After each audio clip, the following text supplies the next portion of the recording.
Good morning, gentlemen.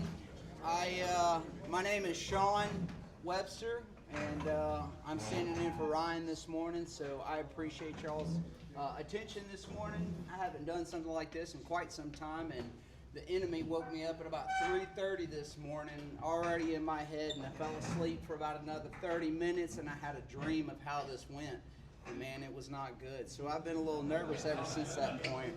But man, I'm super stoked to be up here this morning to have this opportunity.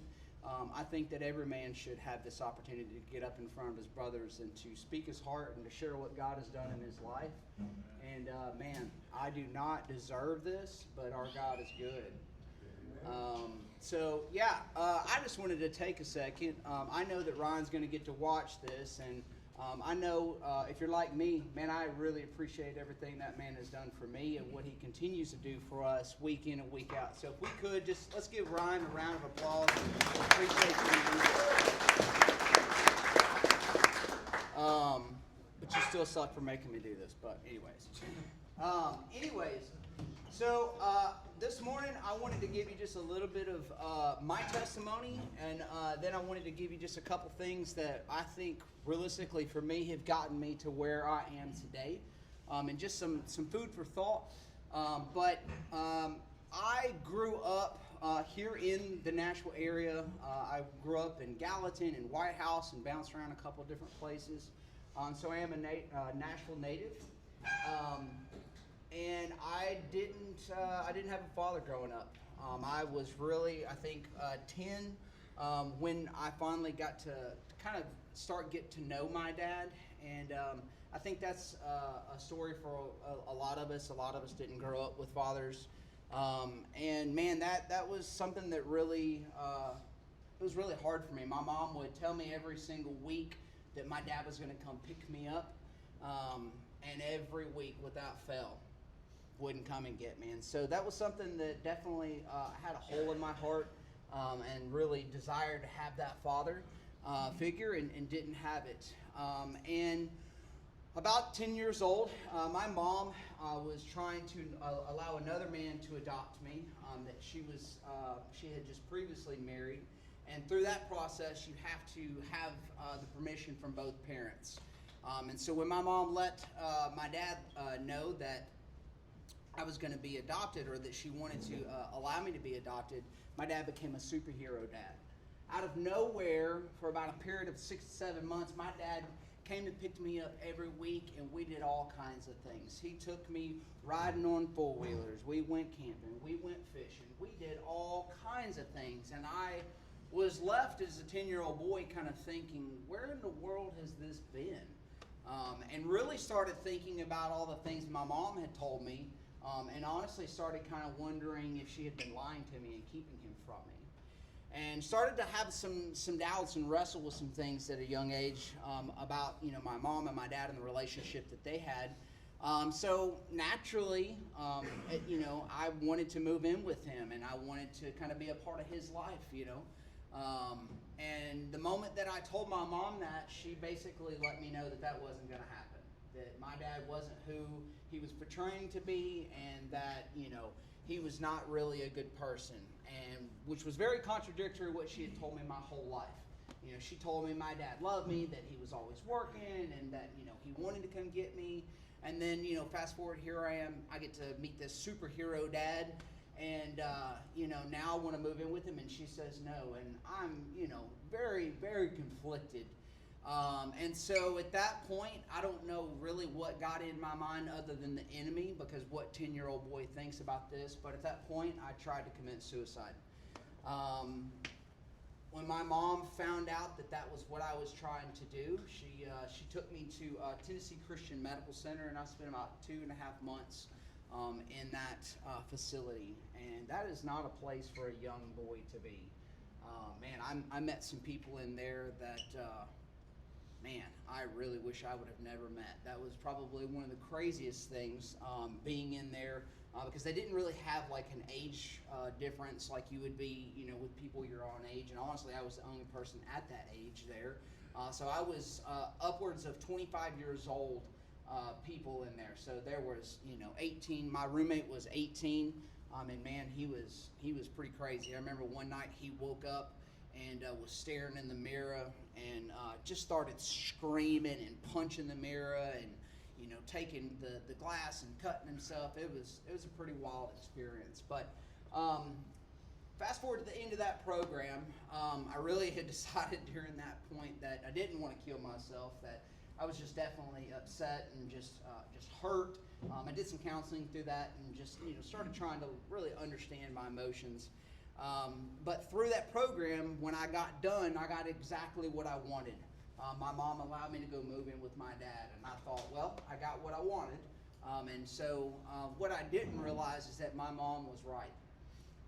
My dad wasn't who he had portrayed himself to be, and she was everything that he said he was. He was, at that time in my life, he was a monster, honestly. And for the next 3 years of my life, my dad beat me mentally, physically, emotionally.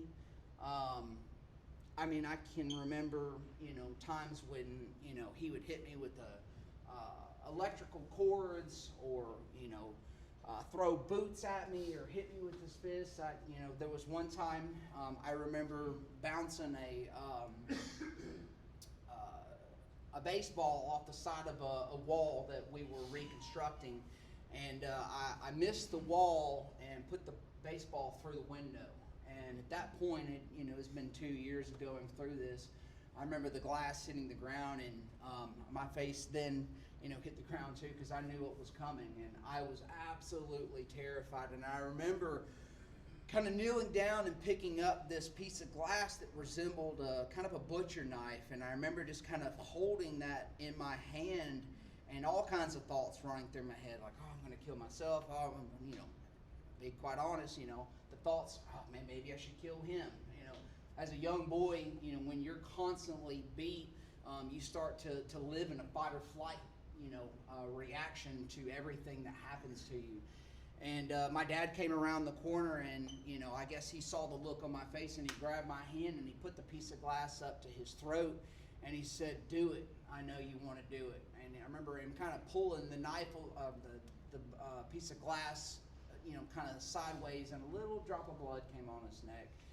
And man, that for whatever reason made me even more terrified of him. And I mean, it was just stuff like this all the time that happened. And after about 3 years of it, I think I was about 13, almost 14 years old. I constantly had bruises on my body. But I guess my dad was smart enough. I didn't really realize it at the time, but now looking back, I guess he was smart enough to abuse me in a way where bruises weren't physical. They're physically seen. They were usually hidden underneath my clothing. And I remember I was getting into the shower one day when I was visiting my mom, and she came in to the bathroom as I was getting ready to get in the shower, and I guess she saw the bruises up and down my back. And wasn't too much longer after that, she had ejected me out of that scenario. And I didn't really get to, see my dad for a number of years after that. But at that point, I started going through a lot of counseling. And this was right before the opioid, Oxycontin era really started coming into play. And doctors at that time started overly prescribing things. And I started kind of picking up on this, and I learned that if I would say certain things, that doctors would give me kind of more than what I really needed. And I started really leaning into my pain. So what I had picked up from my dad while I was living with him was some of his bad habits. My dad smoked, my dad drank, my dad watched pornography, my dad smoked pot. And I, although weirdly hating and being completely terrified of my father, still wanted to be like him, still idolized him, still, wanted to be like him, because I was trying to model what I thought a man was, and going through, puberty and trying to figure out myself and trying to understand, well, maybe this is my fault. Maybe my dad is doing this stuff to me because it's something that's wrong with me. And then all those intrusive thoughts that he would put into me, like, oh, you'll never amount to anything. You're just a little baby. I could say a lot of other very vulgar things that he said, but there's really no point in it. I think you get the gist.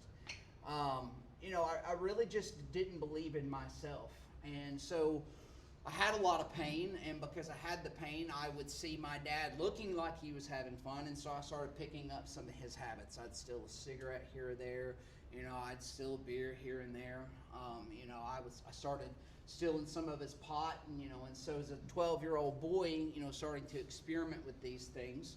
One, I thought I was cool, but two, I started to learn what self-medicating was like, and I started seeing that if I, ingested, alcohol and drugs, the pain that I kind of felt at that moment temporarily went away. And so I started seeking this out more and more regularly. And I didn't really know that other people my age did this, so I just kind of hid it. And I thought that this was maybe, something that only adults really did. And I just continued to kind of do it by myself. Fast forward a little bit, I have learned how to doctor hop. I've learned how to say certain things, and doctors give me certain medications to make me feel better. They started prescribing me, Xanax and Valiums and different things along the way. All the other, types of, medication that helped me sleep, trazodone, Ambien, like everything that I could get my hands on. I started kind of trying to tell this doctor one thing and this doctor another. I would tell my mom that, I don't really think this doctor's helping me out, and she would move me to another therapist because, she really felt responsible for the things that happened to me, and she felt like it was her fault that, I moved in with my dad, and, the things that happened to me, ultimately she took on her shoulders. She wrestled with that for a long time. But because of that, my mom tried to do whatever she could to try to help me heal and try to get in a better mind state. But what she didn't know is that I was starting to learn how to abuse the system. I was starting to learn how to continuously self-medicate rather than actually fixing the root problem of my issues. I was really just using whatever means necessary to kind of cover it up as a Band-Aid and move on from it, because I didn't feel the pain per se. Kind of fast forward out of that, I started doing cocaine at about 15 years old. Really kind of dabbling into whatever drug I could possibly find. I didn't really have a drug of choice at that point. And I really didn't care. I didn't really have a care for anyone or anything. I just knew that I liked to party, and I liked to run around and chase girls, and I liked to do whatever I could to kind of self-medicate myself. And all these habits that I had picked up while living with my dad, smoking, drinking, watching pornography, I had just continued to amplify these things and find new ways to kind of supply my addictions, which we know where that all leads. It's just a snowball effect. The next thing I know, I'm selling drugs and, just continuously getting deeper and deeper into that. At about the age of 20, luckily I made it into college. I don't know how I made it into college, but I made it into an art college and was almost through graduating. And basically, we all know what happens when we have unprotected sex. I ended up getting a girl pregnant, and she told me that she had twins, or she was going to have twins, and that I wasn't the father. It really kind of broke me. Well, about 7 months after the fact of figuring out that, I wasn't the father, she comes back to me and tells me that I am. And at that point, I decided that I'm going to try to get myself clean. I'm going to try to get myself together because I don't want to be the dad that I had. I want to try to, be a good father. And even though I don't know what that means, I'm going to try to get myself together. Fast forward a little bit further from that.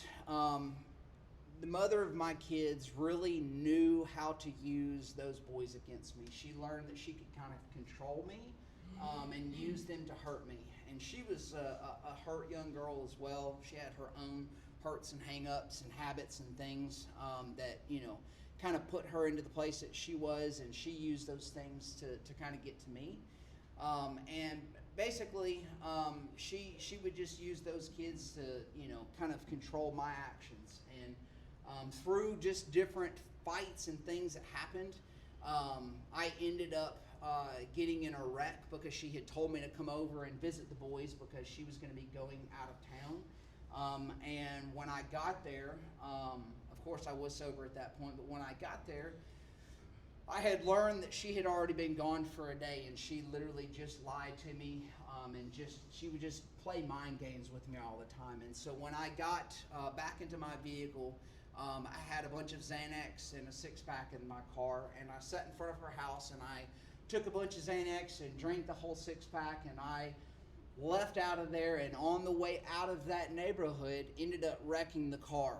And if you're familiar with White House, if you know where the volunteer fire department is, I wrecked just probably a stone's throw away from it, from here to probably where the bathrooms are. And I could see the volunteer fire department. And so when I wrecked that car, man, I knew it was over. I had already been arrested a bunch of times up to here. I had, done little stints in jail, a night here, 2 nights there. I had gone to juvie for a small time period. I kind of knew what was coming, and I knew that, the chances were that I was probably going to go to jail for quite some time because I had, been in front of the judge many times and had been slapped on the wrist, several times. So I knew that, the wrecking was coming, and I basically just sat there, and I just remember saying, if there is a God, I need your help, and I either help me or not, pretty much. I didn't really grow up in church. I basically dated a girl in high school that introduced me to a lady who, as of today, is pretty much like my godmother. And if I had to pinpoint any one person in my life that it was a true example of what a Christian was, it would have been this lady. And man, I thank God for putting her in my life, because that woman was the only person that truly walked out Christianity in front of me, because I thought Christians were hypocrites. I remember seeing people that would say one thing and then do another, and then go to church and then put on this facade and pretend like they were something that they weren't. And I knew, hey man, you're coming to doing drugs with me, and we're drinking and drugging and chasing women, but you're going and professing that you're such a good person and doing all this. So I didn't really believe in God, because I thought it was all a fake. I thought these people just kind of put these masks on and did it to kind of make themselves feel better. But I was just going to be honest with myself, and it's like, it is what it is. This is who I am, and I'm just going to do whatever I want to do. And anyways, what I didn't know is that God was already working in my life at this point. He was already starting to set seeds and kind of get me to a place of surrender far before I ever knew that. And basically, when I was sitting in that car when I had wrecked it, and I just kind of admitted, if there's a God, you're going to kind of show yourself to me, and I need your help. When I got to jail, what I didn't know was that the pastor that the woman had introduced me to and my godmother were actually there at the jail waiting for me. I went in front of the judge here in Sumner County, and basically I was facing 5 years in jail. And somehow, by the grace of God, my godmother and this pastor basically talked with the judge, and they convinced him to furlough me to a program called Teen Challenge. And I went to Teen Challenge Mid-America. I was basically going to have to go through a 14-month program where I would be taken far away from my home. I basically would go through Bible classes. I would have to work for free every single day, and I couldn't leave this program. And there were 3 different phases that I would go through. And if I didn't complete this program, basically my jail time would start from day 1. So it didn't matter what kind of time I'd already done, I would start my 5-year sentence at that point and carry on. So at that time, I basically was like, I'm going to do this program, I'm going to get through this, and then I'm going to go back out and do whatever I want to. I'm going to kind of get back to the normal, just the normal routine of just kind of living my life. But God had a different plan. about 7 months into this program, I started really just getting a heavy heart. I started really getting to a place of where I had talked about all these things that I had done and things that I had experienced, where my emotional walls started coming down. I'm sure most of you who had, hard fathers, we're told that, men don't have emotions, and, we're not really allowed to feel and all those kind of things. But during this program, I was kind of presented with a different outlook. I was presented with the gospel. I was presented with a completely different example than what I had been raised in. And those walls started coming down, and my eyes started to open. And I started to wonder if there was something different. And God really started working on my heart. Fast forward a couple of months in that program, I got chosen between 9 other guys to go on a mission trip to share my testimony with people in Nicaragua. And I took a 10-day trip to do missions in Nicaragua, where I shared my testimony, and I got to go into these people's homes and help them build things and kind of help them learn, the gospel message, and really kind of just showcase what God had done in my life and how He could do that in theirs. And God really began to open my eyes to Himself, to His Word, and really just how much He loved me, and helped me understand that all the things that I had gone through was not really to harm me, was not to hurt me. They were going to be used one day. And this was just kind of a small opportunity for me to kind of see that. And so I really started digging in at that point. I ended up spending 18 months in that program. I was a little bit hard-headed in the beginning.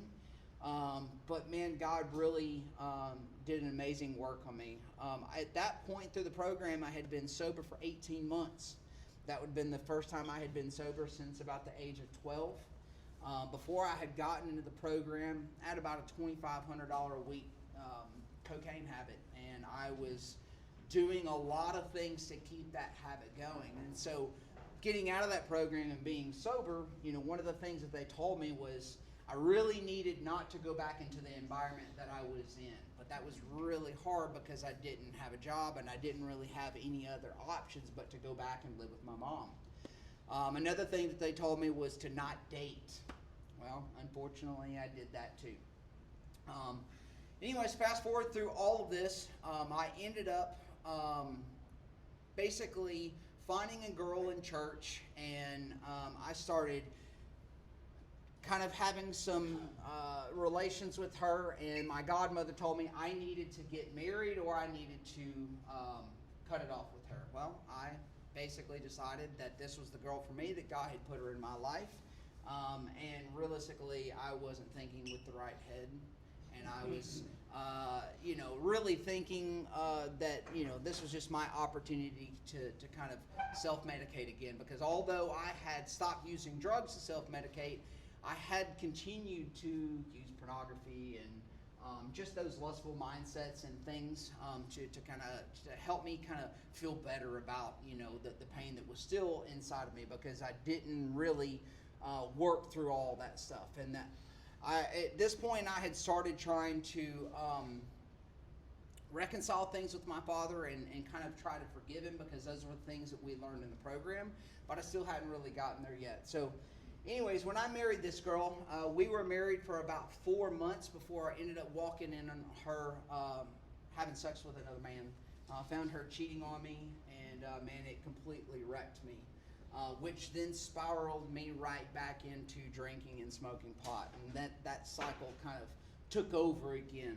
I didn't really get back into doing hard drugs, but I did continue to drink, and I did continue to smoke pot and smoke cigarettes and kind of go back into that. And I justified these things because, one, cigarettes and alcohol are legal, and God makes plans, so I can smoke pot. That's fine, right? And that really was just the deception of the enemy. And so I just allowed this to continue to build and build. And ended up meeting my now current wife during this time period.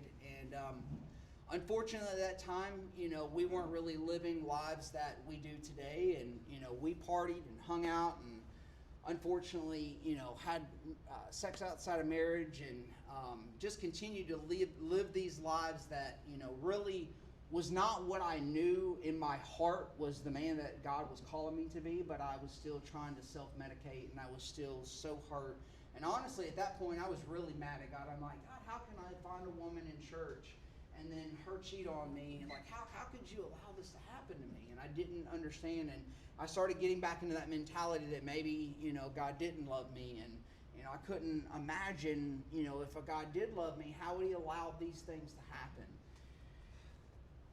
Anyways, fast forward through that, I ended up getting this woman pregnant, and about a year later, we ended up getting married because I knew that I didn't need to be having sex outside of marriage, and I knew that I needed to get my life together. And so I asked this woman to marry me, and not too long after that, we started going back to church. I knew that I needed to get back in church. I knew that I needed to lead her, and although I didn't know what that looked like, I knew that I needed to start doing that. So I got us into church, and I would say probably about 6 months into that, our home burnt down. In January 7th of 2014, I believe, our home burnt down. Braden, who's in this room today, he's 12 years old, almost 13, and he was a year old at that point. And the fire in the house actually started on the wall where his bed was. And man, I got so lucky that they caught that fire. And luckily, the only thing that happened is that we just lost everything that we owned. Everybody was safe. We did lose a dog through that, which at this point, probably for Braden is not the best thing because I just haven't been able to have an animal since that point.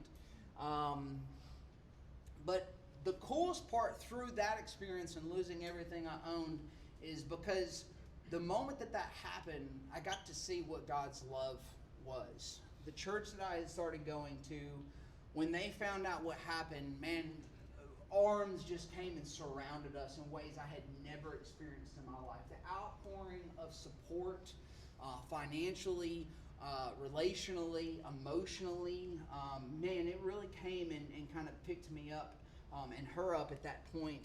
And I mean, they literally, they gave us money, they gave us clothes, they helped us get lodging. I mean, it just surrounded me, and it just absolutely wrecked me. And I was just so dumbfounded by what God had done in my life through this point. Even through tragedy, he showed up. And I think it was at this point that I started to really understand, and also because I had been reading in his word that God is working in and through all things to bring about good for us. And that was really hard to understand, but I started to believe that. I started to trust that. I started to really get into his word more regularly, and I started to allow that word to impact my life. Fast forward about 5 years from that point, it was a 4th of July, and I had continued drinking through this point, and I basically, I don't know how many other guys were like this, but I was a kind of a full throttle person. I didn't really understand what moderation was. I couldn't have 1 or 2 beers, or I couldn't smoke a joint or do one little thing. I just kind of went all in. I dove right head first into it. But that day, on that 4th of July, I drank so much alcohol that I ended up just passing out in a pool. And lo and behold, I sank to the bottom of that pool and drowned. My wife ended up seeing me at the bottom of the pool and pulled me out, and I had drowned in front of my entire family, and I was pronounced dead. I mean, I was out for about a minute and a half. Luckily, my sister's best friend was there, who was a nurse, and she was able to resuscitate me and bring me back. And I remember, the next thing I remember was waking up in the hospital and my pastor looking at me and saying, Hardware, what are you doing? Reason he called me Hardware is through my teenage and early young adult lives, I had about 26 piercings. And so he liked to joke around and call me hardware. So anyways, I woke up in that hospital bed, and at that point, I had just taken on leading our young adults ministry. I had about 12 families underneath us, and I had been doing this for about 2 months. But just like the people were that I hated when I was, a young kid and kind of looking at these people as hypocrites, saying one thing and doing another, I had become that person. And I was leading these young adult families, but I was also still drinking and kind of hiding this and not really letting anybody know it because I thought I had it under control. I thought I was, good to go, but I didn't, and I wasn't headed in the right direction. But that day was the last day I've drank alcohol, and this next 4th of July will be 10 years, and I have been fully sober.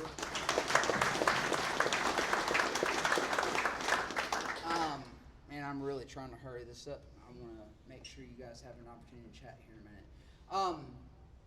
So yeah, I've almost been sober for 10 years, but just like every one of us, we all still have our little vices and things that we kind of keep. Anyways, I woke up in that hospital bed, and from that moment, I basically declared that I was done. I was done fighting, and I was really ready for God to use me and to allow my hurts to get healed. And I have spent the last, almost 10 years continuing to seek His face and allow for Him to change me. And that has been, that's been a really hard thing. I'm sure for all of us that have had, rough upbringings, we understand that. But in 2020, I, at this point, had gained a lot of weight. Let me go back just a second. In about 2018, I had gotten up to about 265 pounds. And in 2020, I'll get back to that point, I basically decided that I was ready to get rid of this weight. I had lost about 20 pounds at that point. But I guess like all of us during COVID, being at home all the time, I really got sick and tired of being sick and tired. And I started running, and I started working out again.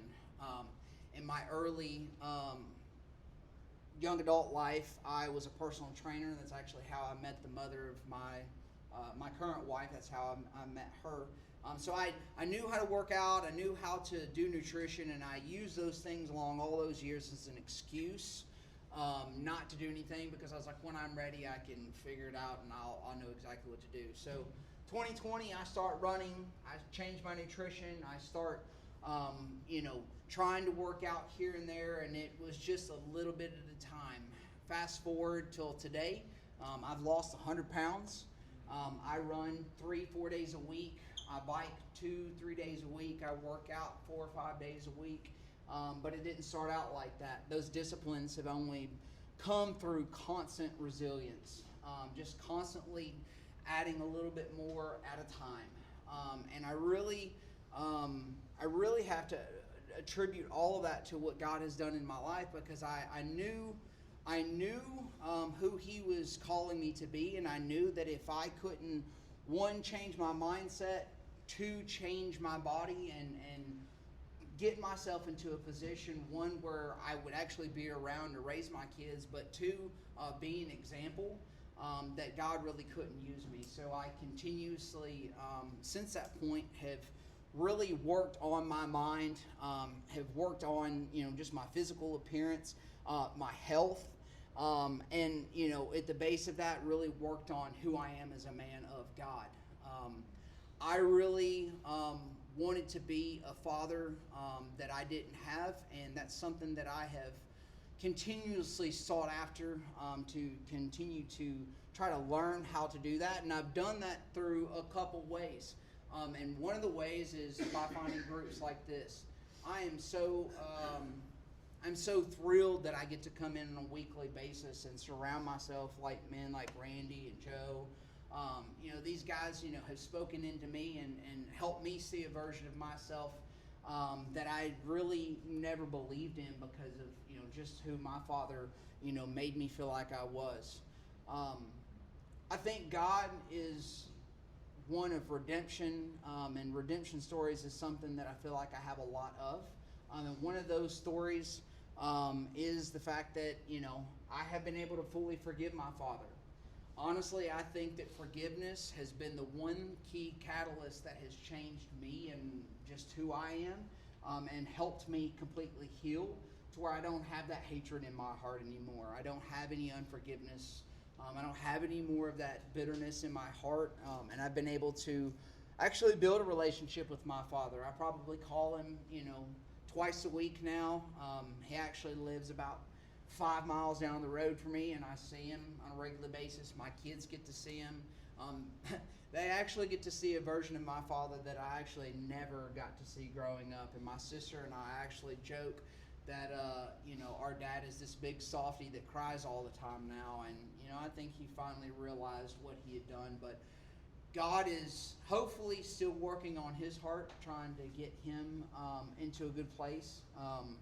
He's still kind of busting hell wide open, drinking and smoking and kind of living for the world. But I can see a softness in his heart starting to develop. And I, just continue to try to be an example for him, just through how I am as a father with my kids, but also just how I am as a man and how I lead myself. But my life has had a lot of dips and turns, and there's a lot more stories that go into it. I know all of us have stories, but realistically, I just wanted to kind of paint a picture of just kind of the things that kind of got me to where I am today, and kind of just share just how much trauma I've had, but realistically, more than that, how good God has been. And I'm so thrilled to be able to have an opportunity to speak to you men. This is definitely not how my dream went this morning, and hopefully somebody's gotten something out of it. But I just wanted to share a couple things with you on the sheet. I just prepared this, and realistically, these things are the things that have really helped me overcome my hurts and hang-ups. Honestly, I'll share one final addiction with you guys, one final little thing that I think that probably 90% of the men in this room struggle with today. We're all visual creatures. We love pretty women, and it's such an easy thing these days to see things that we shouldn't be seeing right here on this device. Pornography is a lot easier to get to these days than it was when I was my son's age, when you had to pull it up on a VHS tape or find it in the back of a bookstore in a black covered magazine. But I have just passed a year without having pornography. And thank you. I say that because I really feel like that one thing was one of the biggest things that kind of pushed me down the path to a lot of the other things that I experienced. It was actually one of the first addictions that I ever started. Even before smoking cigarettes or drinking beer, it was looking at pornography and allowing those thoughts to start to swirl in my mind. And I justified for a really, really, really long time that I wasn't hurting anybody, and that I wasn't doing anything because I wasn't cheating on my wife. I was just watching it on a screen, so how was that hurting anybody? And it ruined a lot of relationships for me, and it really held me in bondage for such a long time. And I know that God has so much more for me than what 5 seconds of gratification can give me through this phone. So I say that to say, man, I know every addiction that's out there: food, a lustful mindset that's addicted to pornography, alcoholism, drugs, making lots of money. I have experienced all of these things, but not one of them has given me any satisfaction or healed my heart or made me feel better, if only for just a few moments, than for me to wake up and that pain and hurt still be there. And the only thing that has healed my heart, that has made me feel loved, that has helped me be okay with who I am, is God. That is the only thing, because He has a plan and a purpose for me, and those things are for good for me to help other people. And so I just wanted to share 3 things. And so I'm just going to kind of read off of this, and then I'd just love for you guys to kind of just discuss between yourselves. But God builds men from the inside out through consistency, not comfort. The world pulls at your mind, your body, and our spirit. But we get to choose. Let God build us up to lead ourselves and others, or live stuck in regret and shame, never fully becoming who He's called us to be. These 3 areas determine how you lead yourself and how you lead others, and live a life for your calling. The first one was mental resilience, renewing your mind. This is something that has been really hard for me to understand, but the more I understand it, the more truth I see in it. But what you think, you eventually believe. And what you believe in your heart, that's where your life tends to head. How are you feeding your mind daily? Because what you consume shapes your convictions. I really didn't know that watching pornography would change the way I thought about my wife. It didn't make me understand how it would make me react to certain things. But I knew that when I would watch those things, I would always be angry and shameful, and I would lash out at the people around me. I knew that I would basically treat my wife a certain way because she wasn't doing what the women on the screen were doing. And my convictions and the things that I desired and wanted, they were very skewed. And so I didn't really understand that the things that I allowed into my mind would really change the way that I thought and the things that I believed. But how you are feeding your mind daily, through your eyes, through your ears, even through your mouth, those things will change and shape who you become. Lead your thoughts before they lead you. Your mindset shapes your directions. As I was going through all of these things, when I continuously stayed in a negative mindset, lo and behold, my life continued to lead in that direction. But when I began to take responsibility for my actions, when I began to confess to God, the hurts and hang-ups that I had, when I began to confess the things that I had done and ask for forgiveness, ask for God to change me, I began to really see how my life could go in a different direction.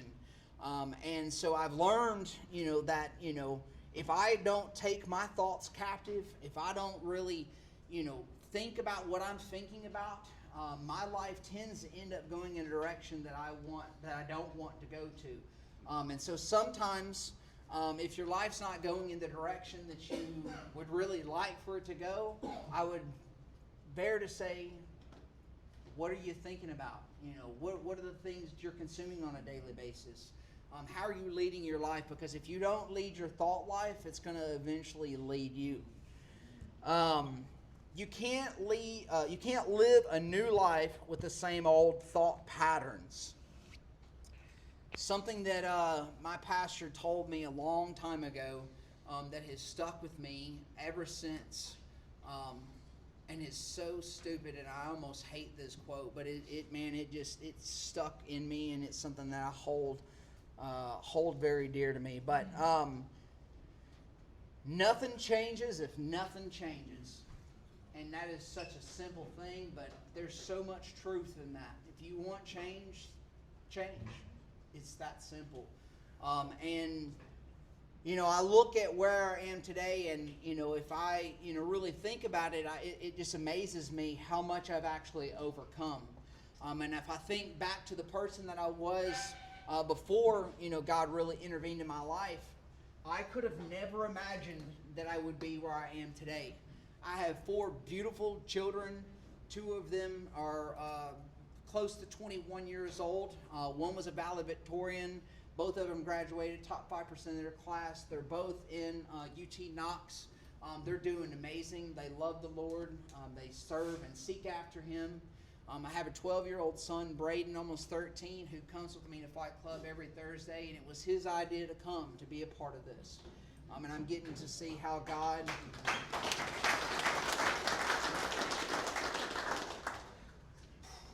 I'm getting to see how God's using him, and I'm getting to see how my life does have purpose, because I'm getting to see what He's going to do. And man, I'm excited, more so not for the things that I'll accomplish in this life, but what my children will accomplish. And during COVID, I got a little girl, and she's almost, she just turned 5. And for the girl dads in the room, I'm sure you understand, just how much they run the household. So, although I have 3 boys, she's the one that's in control, and she's got us all wrapped around her little finger. But I have these beautiful children. They're smart. They're seeking after the Lord. I have a successful business. I've been running a production company for almost 7 years now, and I can, come and go as I want. I've made more money than I've ever made in my life, and I get to do that for myself. And I've gotten to take a step back here recently, because my mom is battling cancer, and I started to downsize my business, but my business coach calls it right-sizing. And I started to allow those shameful thoughts to come back into my mind, and I started to kind of doubt God's goodness and the plan that He had for me. And I had to stop and remember and think about what He's brought me through, and start really thinking about what I was thinking about. And I had to start observing what I actually had accomplished, because the enemy started getting into my mind and really telling me that I had failed. I'm not a good father, I'm not a good husband, and I'm not going to be able to provide for my family, and my business is a failure, and all of these lies and things that were happening. And what I did know at this point is that those things were lies, because I had been in the Word long enough that I could recognize those lies, and I knew God's voice over the enemy's voice. And so I really started talking with my brothers, getting into prayer, and I've been able to kind of look at my business in a completely different way here recently. And success is what we make it. And the coolest part is that I am a success. And I have been able to kind of sit back and go, you know what? I'm able to provide for my family. I'm able to, make sure that they get to church. And I actually can step away from my business, and it can still run. So if I need to go take care of my mom while she's going through this, I get to do that.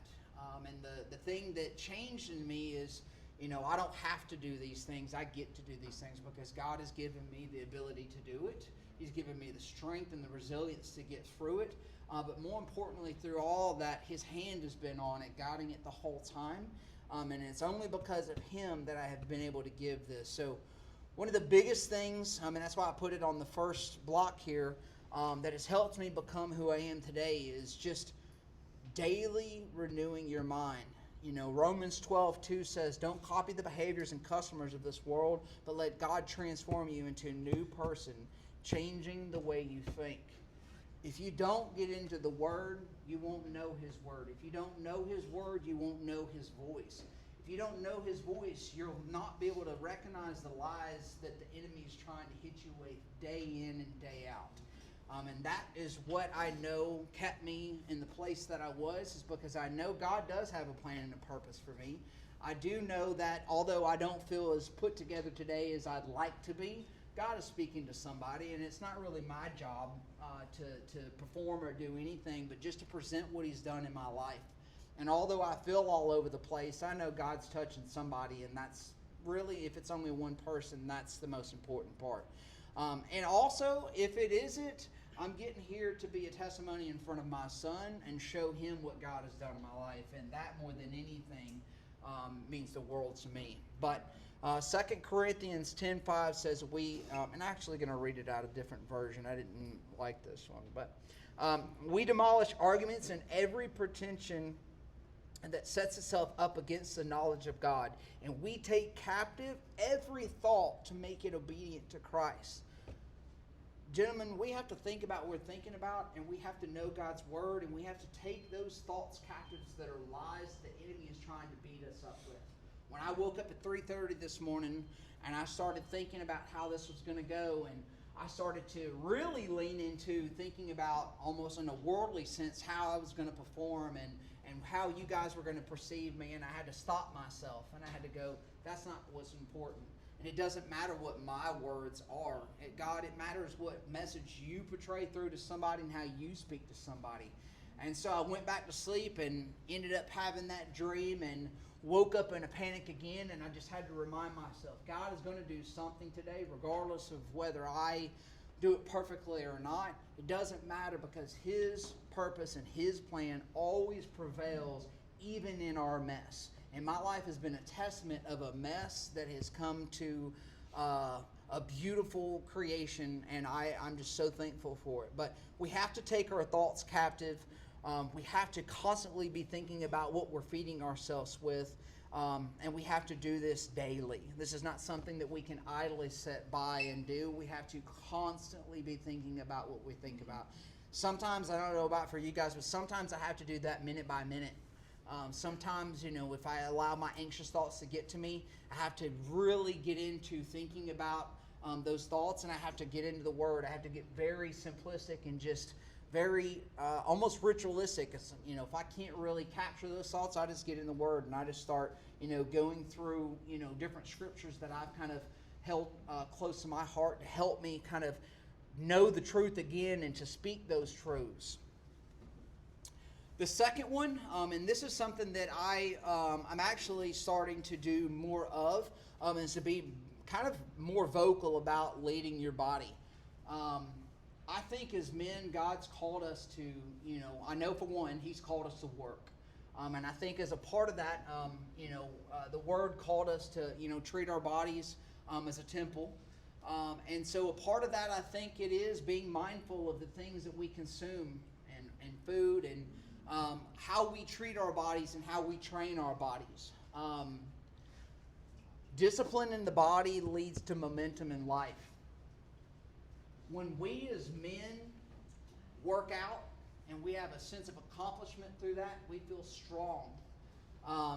If we're in the Word and we're mentally strong and we're, in the gym or running or whatever form of exercise that you enjoy doing, and our bodies become physically strong, we build resilience within ourselves, and we begin to have a sense of accomplishment, and we feel.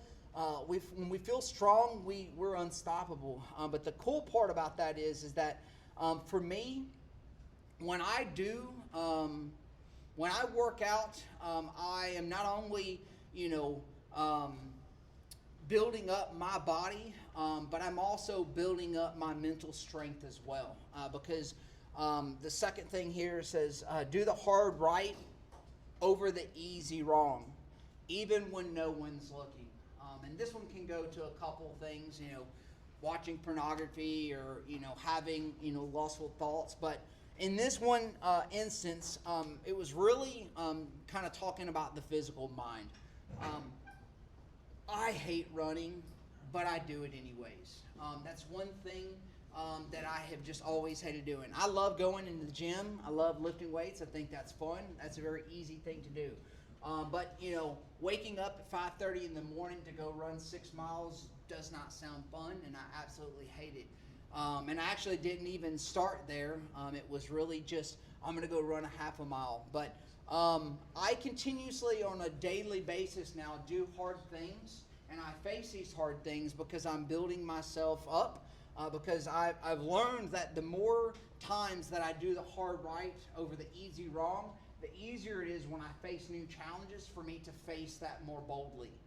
Because I can look back at the testimony and the things that God has brought me through, but two, I have done harder things in my life. And the more often that I'm able to do hard things over and over and over, the easier those things come. And the more that the enemy tries to throw at me, the more that the world tries to throw at me, I can face it with confidence because I know, one, what my God has brought me through, but two, how He's enabled me to be strong in hard seasons and to do those hard things regardless of anybody is watching. Because, guys, I can tell you, my wife isn't up at 5:30 in the morning to cheer me on and say, good job for going to run. Really, nobody sees it. Nobody sees me working out. Nobody sees any of these things. And I'm not doing it for anybody but myself. And I think that, us leading our bodies and being an example to our children, how we are with our fitness and our health. I don't really do it to look any one certain way, although that is a really fun byproduct of it. I do it because I know that God called me to, treat my body as a temple. And two, because I want to be able to run around with my kids for a long period of time and be able to, get down on the ground with them and stay around because I'm mindful of my health. The last one here is, if you don't lead your body, it will lead you. Another quote that I have, taken to heart is, exhaust the body to tame the mind. I can't really remember exactly how the quote goes, but, idle hands is the devil's workshop. Something in that, realm of phrasing there. But my mom always told me, just be mindful of how you fill your time. You need to be busy, or, if you get bored, you're going to end up getting in trouble. And so for me, exhaust the body, tame the mind. This was one area that helped me as I was fighting this pornography addiction. I would get to a place of being mindful of, had I worked out that day or had I not? Because what I started realizing is that when I had these desires to look at pornography, or just had hurt that was kind of starting to come up in my mind, I started to see these trends and things that would happen. And when I would take a couple days off, and when I would make excuses, and when I would choose the easy hard over the right, the easy wrong over the hard right, I would see that I was more often doing the things that I didn't want to do. And so when I would work out constantly, when I would choose the hard right over the easy wrong, when I would constantly be mindful of these things, I would find that it was much easier to kind of fight these temptations. And so I've just adopted this. I constantly am thinking about, how I've been physically active. I try to do something at least once a day. And the only day that I don't do anything is on Sundays. And sometimes I sneak a run or a bike ride in there, or go swimming or something. But I know that if I don't exhaust my body, my mind is going to go in places that I don't really want to go. And I'm going to end up getting back into things that I don't want to do. 1 Corinthians 9:27 says, I did not get through this in quick enough. I discipline my body like an athlete, training it to do what it should. Proverbs 25:23 says, a person without self-control is like a city with broken down walls. And I'm just going to jump into this last one. This last one, spiritual resilience. If we're not conscious of our mind, if we're not conscious of our body, if we're not conscious of those two things, we can know where our life goes. But more important than the two of those things is staying rooted in Christ. When your walk with God drifts, everything else cracks.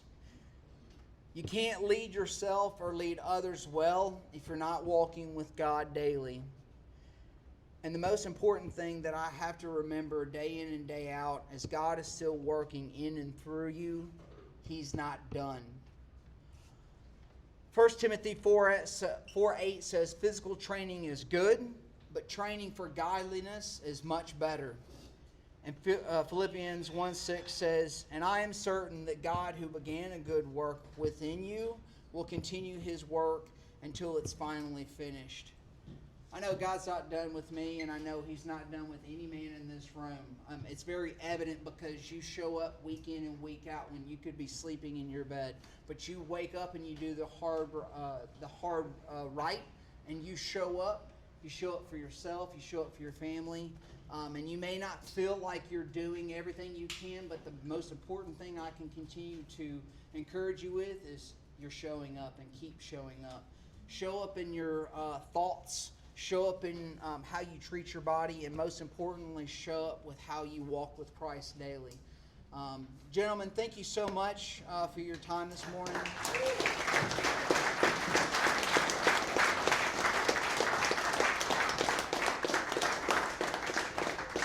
I really did mean to try to get that done in 30 minutes. I don't know how Ron does that, so appreciate you guys.